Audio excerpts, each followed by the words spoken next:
ಒಬ್ಬ ರಾಕ್ಷಸನ ವರದ ಪರಿಣಾಮದಿಂದ ಶಿವ ಮತ್ತು ಶ್ರೀಕೃಷ್ಣನ ನಡುವೆಯೂ ಯುದ್ಧ ನಡೆದಿತ್ತು. ಪ್ರೇಮ ಕಥೆಯೊಂದು ಈ ಯುದ್ಧಕ್ಕೆ ಮುನ್ನುಡಿ ಬರೆದಿತ್ತು. ಲೋಕವ ಕಾಯುವ ದೇವರಾದ ಶಿವ ಮತ್ತು ಶ್ರೀಕೃಷ್ಣನ ನಡುವೆ ಯುದ್ಧವಾಗಲು ಕಾರಣನಾದವನು ಒಬ್ಬ ರಾಕ್ಷಸ. ಅವನೇ ಅಸುರ ರಾಜ ಬಾಣಾಸುರ. ಈತ ಮಹಾನ್ ಶಿವಭಕ್ತ. ಈತನ ಧ್ಯಾನ ತಪಸ್ಸಿಗೆ ಮೆಚ್ಚಿದ ಶಿವ ಈತನೆದುರು ಪ್ರತ್ಯಕ್ಷರಾದರು. ತನಗೆ 1000 ಶಕ್ತಿಶಾಲಿ ತೋಳುಗಳನ್ನು ಕರುಣಿಸಬೇಕು ಮತ್ತು ತನಗೆ ತೊಂದರೆಯಾದಾಗ ಬಂದು ರಕ್ಷಣೆ ನೀಡಬೇಕು ಎಂದು ವರ ಕೇಳಿದನು. ಶಿವನು ಕೂಡ ಈತನು ಕೇಳಿದ ವರವನ್ನ ಕರುಣಿಸಿದನು. ಸಾಮಾನ್ಯವಾಗಿ ಎಲ್ಲಾ ರಾಕ್ಷಸರು ಮಾಡುವುದು ಇದನ್ನೇ. ತಮ್ಮ ವರಬಲದಿಂದ ಇವರು ಲೋಕಕಂಟಕರಾಗಿ ಮೆರೆದಾಡುವುದು ಹೊಸದೇನಲ್ಲ. ಅಂತೆಯೇ ಬಾಣಾಸುರ ಕೂಡ ಹಾಗೆ ಮಾಡಿದ. ಶಿವನ ವರವನ್ನೇ ಅಸ್ತ್ರವಾಗಿಟ್ಟುಕೊಂಡು ಬಾಣಾಸುರ ಮೆರೆದ. ಅಹಂಕಾರದಿಂದ ಕೈಲಾಸಕ್ಕೂ ಆಕ್ರಮಣ ಮಾಡಲು ಹೋಗಿದ. ಇದರಿಂದ ಕೋಪಗೊಂಡ ಶಿವ ನಿನ್ನ ಮರಣವು ಸಮೀಪದಲ್ಲಿದೆ ಎಂದು ನೆನಪಿಸ್ತಾರೆ. ಹೀಗೆ ದರ್ಪದಿಂದ ಮೆರೆದಾಡುತ್ತಿದ್ದ ಬಾಣಾಸುರನ ಬಾಳಿನಲ್ಲಿ ಮತ್ತೊಂದು ಘಟನೆ ನಡೆಯುತ್ತೆ. ಅದು ಆತನ ಪುತ್ರಿಯ ಪ್ರೇಮ. ಬಾಣಾಸುರನಿಗೆ ಉಷಾ ಎಂಬ ಪುತ್ರಿಯೊಬ್ಬಳಿದ್ದಳು. ಈ ಉಷಾ ಕನಸಿನಲ್ಲಿ ಓರ್ವ ಸುಂದರ ರಾಜಕುಮಾರನನ್ನ ಕಂಡಿದ್ದಳು. ಆ ಕನಸಿನ ಚೆಲುವನನ್ನೇ ಪ್ರೀತಿಸಲು ಆರಂಭಿಸಿದಳು.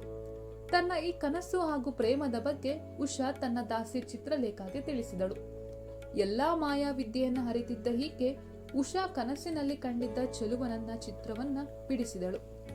ಆ ಚೆಲುವ ಬೇರೆ ಯಾರೂ ಅಲ್ಲ, ಶ್ರೀಕೃಷ್ಣನ ಮೊಮ್ಮಗ ಅನಿರುದ್ಧ. ಅಂದರೆ ಕೃಷ್ಣನ ಮಗ ಪ್ರದ್ಯುಮ್ನನ ಪುತ್ರ ಈ ಅನಿರುದ್ಧ. ಇದಾದ ಬಳಿಕ ತಾನು ಪ್ರೀತಿಸುತ್ತಿರುವ ಅನಿರುದ್ಧನನ್ನ ಕರೆತರುವಂತೆ ಉಷಾ ಚಿತ್ರಲೇಖಾಗೆ ಹೇಳ್ತಾಳೆ. ಮಾಯಾವಿದ್ಯೆಯನ್ನ ಬಲ್ಲವಳಾಗಿದ್ದ ಆಕೆ ದ್ವಾರಿಕವನ್ನ ತಲುಪಿ ನಿದ್ರಿಸುತ್ತಿದ್ದ ಅನಿರುದ್ಧನನ್ನ ಪ್ರಜ್ಞೆ ತಪ್ಪಿಸಿ ಬಾಣಾಸುರನ ಅರಮನೆಗೆ ಕರೆತಂದಳು. ನಂತರ ಎಚ್ಚರಗೊಂಡ ಅನಿರುದ್ಧ ಉಷಾಳನ್ನು ಕಂಡ. ಆಕೆಯ ಚೆಲುವಿಗೆ ಮನಸೋತ. ಅನಿರುದ್ಧನೂ ಈಕೆಯನ್ನ ಪ್ರೀತಿಸಲು ಆರಂಭಿಸಿದ. ಅನಿರುದ್ಧ ಬಾಣಾಸುರನ ಅರಮನೆಯಲ್ಲೇ ಇದ್ದರೂ ಇದು ಆತನಿಗೆ ಗೊತ್ತಿರಲಿಲ್ಲ. ಕೆಲವು ದಿನಗಳ ಬಳಿಕ ಬಾಣಾಸುರ ಅನಿರುದ್ಧನನ್ನ ಕಂಡು ಹಿಡಿದು ಸೆರೆಗಟ್ಟಿದನು. ಅನಿರುದ್ಧನ ಬಗ್ಗೆ ತಿಳಿದ ಬಾಣಾಸುರ ಈತನನ್ನ ಸೆರೆಯಲ್ಲಿಟ್ಟಿರುವ ಬಗ್ಗೆ ಶ್ರೀಕೃಷ್ಣನಿಗೆ ಸಂದೇಶ ಕಳಿಸಿದ. ಈ ಸುದ್ದಿ ತಿಳಿಯುತ್ತಿದ್ದಂತೆಯೇ ಶ್ರೀಕೃಷ್ಣ, ಬಲರಾಮ ಮತ್ತು ಪ್ರದ್ಯುಮ್ನ ಸೈನ್ಯದೊಂದಿಗೆ ಬಂದು ಬಾಣಾಸುರನ ರಾಜ್ಯಕ್ಕೆ ಆಕ್ರಮಣ ಮಾಡಿದರು.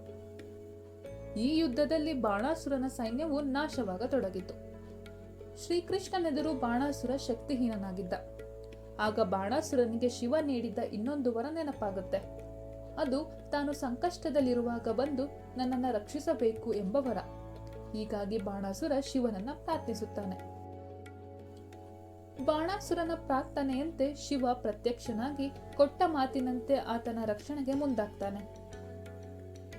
ಶಿವ ಮತ್ತು ಶ್ರೀಕೃಷ್ಣನ ನಡುವೆ ಯುದ್ಧ ನಡೆಯುತ್ತೆ. ಆದರೆ ಬಾಣಾಸುರನಿಗೆ ಶಿವನ ಬಲ ಇರುವ ತನಕ ಆತನನ್ನ ಸೋಲಿಸಲಾಗುವುದು ಎಂಬುದು ಶ್ರೀಕೃಷ್ಣನಿಗೆ ಗೊತ್ತಾಗಿತ್ತು. ಈ ನಡುವೆ ಶ್ರೀಕೃಷ್ಣ ಬಾಣವೊಂದನ್ನ ಪ್ರಯೋಗಿಸಿ ಶಿವನನ್ನು ನಿದ್ರಿಸುವಂತೆ ಮಾಡ್ತಾನೆ. ಶಿವ ನಿದ್ರಿಸುತ್ತಿದ್ದಂತೆಯೇ ಪ್ರಹಾರವನ್ನ ಬಿಗಿಗೊಳಿಸಿದ ಶ್ರೀಕೃಷ್ಣ ಬಾಣಾಸುರನ ಎಲ್ಲಾ ತೋಳುಗಳನ್ನ ಕತ್ತರಿಸಿದ.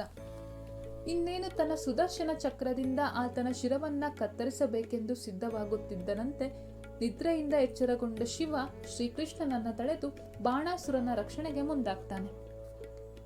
ಈ ಯುದ್ಧ ಹೀಗೆ ಮುಂದುವರೆದರೆ ಅದರ ಪರಿಣಾಮವನ್ನು ನೆನೆದು ದೇವಾನುದೇವತೆಗಳು ಸೇರಿದಂತೆ ಎಲ್ಲರೂ ಬಂದು ಯುದ್ಧ ನಿಲ್ಲಿಸುವಂತೆ ಮನವಿ ಮಾಡಿಕೊಳ್ತಾರೆ.